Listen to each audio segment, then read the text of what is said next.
Assalamualaikum warahmatullahi wabarakatuh. Izin memperkenalkan diri, nama saya Tisa Arsati Agustin dari kelas 2C, NIM 20111. Baik, di sini saya akan memvideokan atau tutorial bagaimana cara membaca buku 3N dan 3S. Yang pertama ada 3S dan SLKI Standar Luaran Indonesia, dan ada SDKI Standar Diagnosis Perawatan Indonesia. Lalu di sini juga ada SIKI Standar Intervensi Keperawatan Indonesia. Baik. Lalu di sini juga ada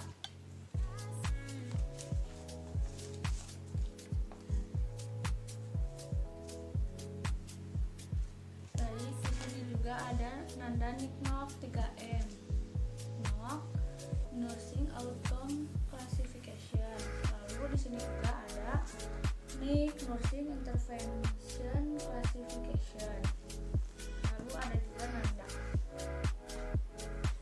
Nah, di sini yang pertama ada seorang ibu-ibu berusia 45 tahun datang ke IGD Rumah Sakit Dustina dengan keluarganya. Ibu itu mengalami keluhan nyeri akut. Hasil pengkajian didapatkan dari data ibu lemas respirasi 32 kali per menit, tampak edema di seluruh tubuh dengan suhu normal 37 derajat Celcius, sakit kepala, mudah letih. Nah, bagaimana caranya? Mari kita lihat dari buku SDKI Standar Diagnosis Perawatan Indonesia. Nah, baik, kita langsung mulai dari menegakkan diagnosa. Kita menggunakan buku SDKI. Nah, di sini sudah terdapat daftar diagnosanya, daftar isinya. Nah, kita bisa memilih diagnosa, daftar isinya. Kita memilih daftar isinya.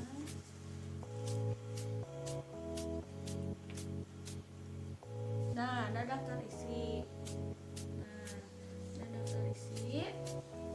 Lalu,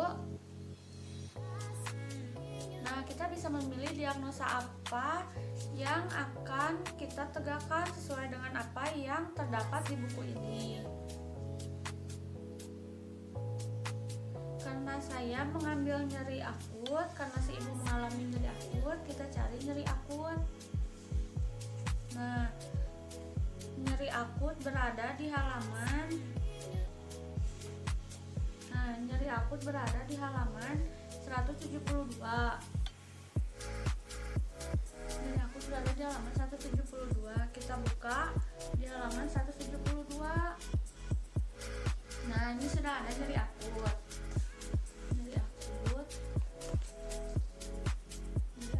Lalu di sini terdapat definisinya, penyebab, gejala tanda mayor, gejala dan tanda minor. Gejala dan tanda mayornya sudah ada subjektif, objektif. Gejala dan tanda minornya sudah ada subjektif dan objektif juga.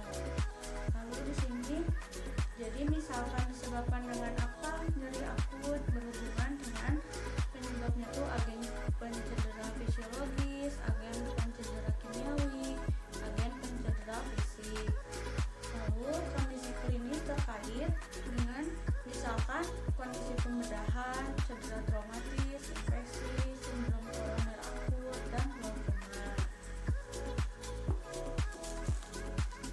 Lalu, ketika kita sudah menegakkan diagnosa, kita langsung cari standar luaran keperawatan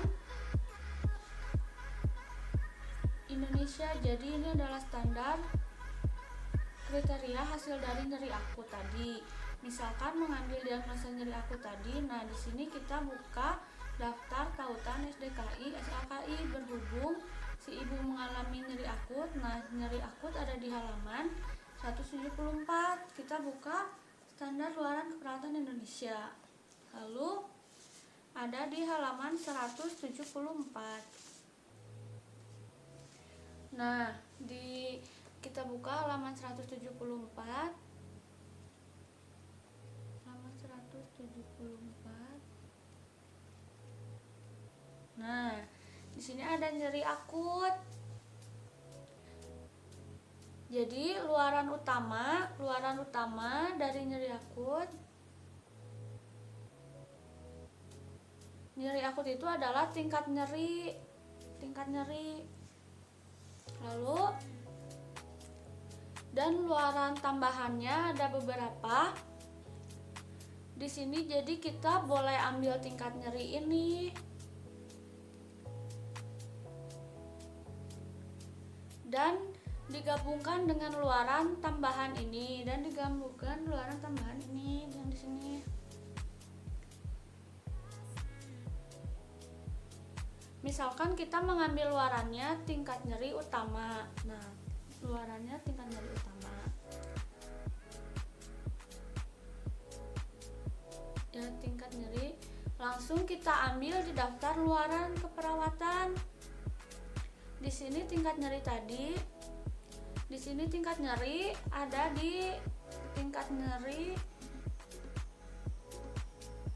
di halaman 145. Kita buka halaman 145. Nah, di sini sudah ada tingkat nyeri. Nah, ini adalah tingkat nyeri dijadikan untuk mengukur beberapa parah nyeri itu. Di sini sudah ada definisinya dan kriteria hasil, misalkan kemampuan menuntaskan aktivitas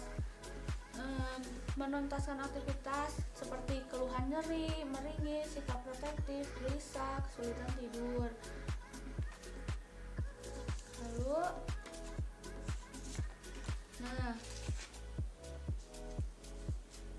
di sini juga sudah terdapat skala-skalanya dari 1 sampai dengan 5. Nah, ketika kita sudah menentukan standar luarannya, kita langsung menentukan intervensi apa sih yang cocok untuk nyeri akut. Nah, kita menggunakan buku SIKI atau SIKI.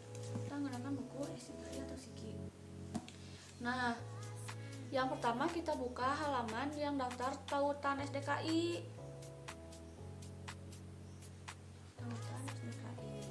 Nah, di sini sudah ada daftar tautan SDKI dengan SIKI. Jadi ini menggabungkan antara diagnosa dan SIKI tadi. Di sini kita mau ambil nyeri akut.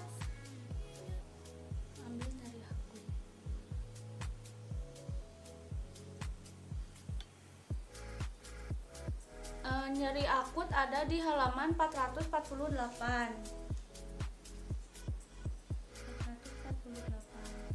Nah, ada di halaman 485 nyeri akut.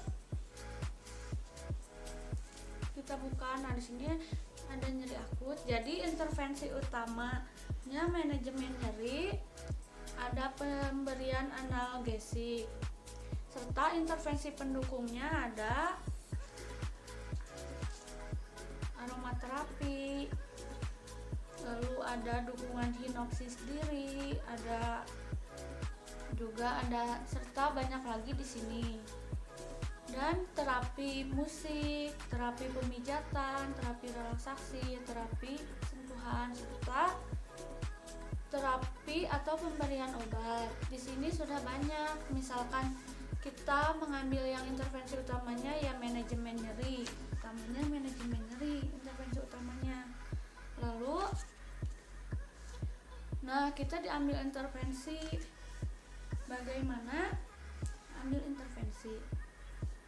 Bagaimana cara melakukan manajemen nyeri? Kita buka langsung daftar intervensi keperawatannya. Di sini manajemen nyeri. Nah, manajemen nyeri ada di halaman 201. Kita buka halaman 201 di buku SIKI ini. Nah, kita buka halaman 201. Nah, di sini ada manajemen nyeri. Di sini sudah ada definisinya. Terus tindakannya seperti apa? Jadi jenis tindakannya ada observasi, terapeutik, dan ada juga edukasi dan kolaborasi.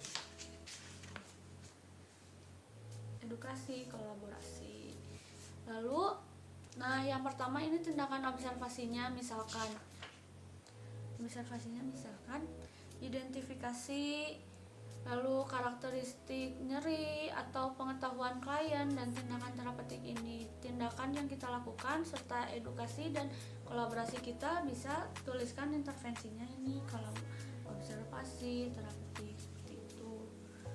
Baik, penjelasan dari 3S saya cukup sekian. Mari kita lanjutkan ke di 3N, Nanda, Nik, dan Nok. Gunakan buku Nanda, Nik, dan Nok. Baik, yang karena si ibu mengalami hipertensi, mari kita membuka di buku Nanda.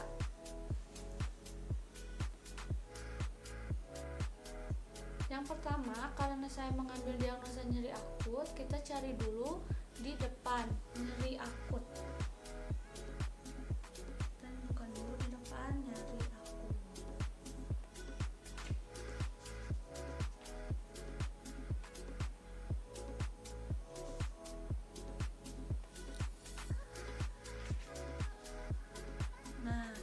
Nyeri akut di sini ada di halaman 445.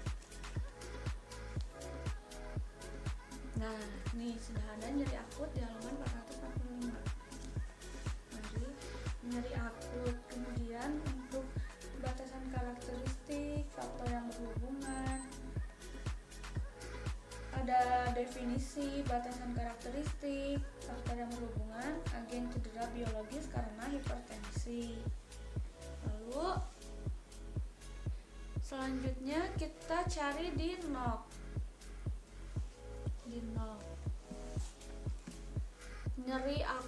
Nyeri akut ada di halaman 645.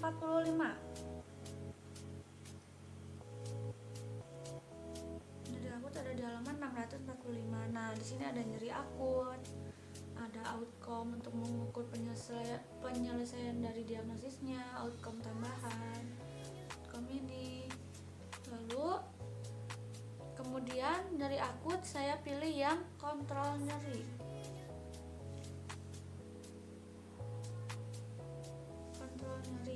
Dari sini kontrol nyeri. Kita cari kontrol nyeri. Kontrol nyeri ada pada halaman 247.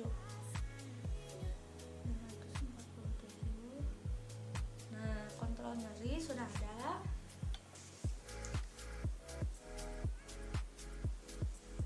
Untuk dari halaman 247 1605, nomor ini di pojok.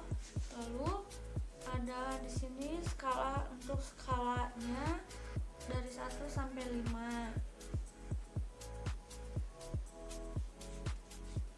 Mengenali kapan nyeri terjadi, menggambarkan faktor penyebab, lalu menggunakan tindakan pengurangi nyeri tanpa analgesik, menggunakan dan banyak lagi. Lalu kemudian untuk ini kita buka cari nyeri akut. Nyeri akut halaman 559.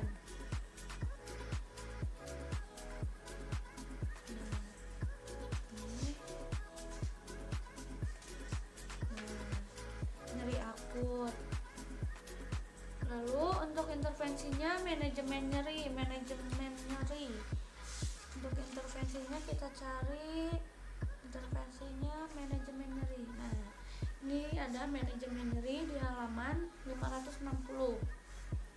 Lalu manajemen nyeri kita cari ada di halaman 198.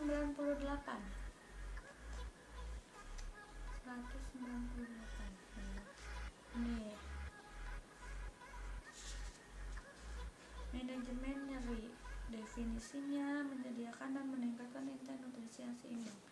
Lalu manajemen nyeri, aktivitas tindakan yang akan dilakukan, lakukan pengajian nyeri, observasi adanya petunjuk nonverbal, dan berikan informasi mengenai nyeri. Untuk diagnosa yang kedua, buku Nanda. Defisiensi pengetahuan, kurangnya informasi. Defisien pengetahuan di halaman 257.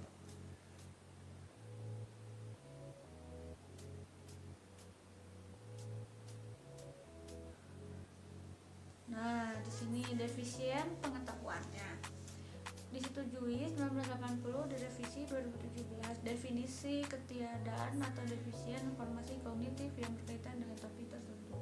Batasan karakteristik, ketidakakuratan mengikuti perintah, ketidakakuratan melakukan tes. Faktor yang berhubungan, kurang informasi, kurang minat untuk belajar.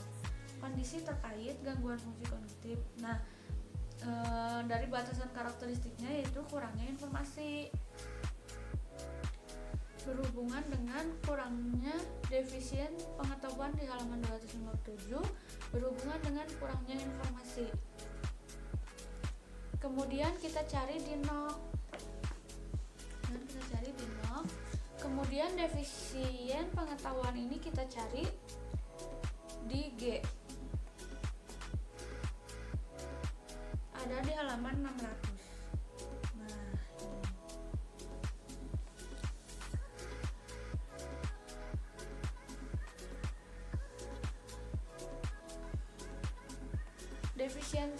defisiensi pengetahuan, kemudian kita cari yang pengetahuan manajemen. Nah, pengetahuan manajemen hipertensi ada ini.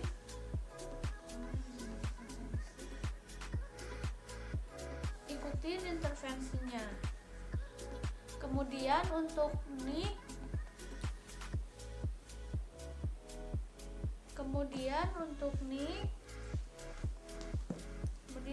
NIK, kita cari defisiensi pengetahuan di halaman 504.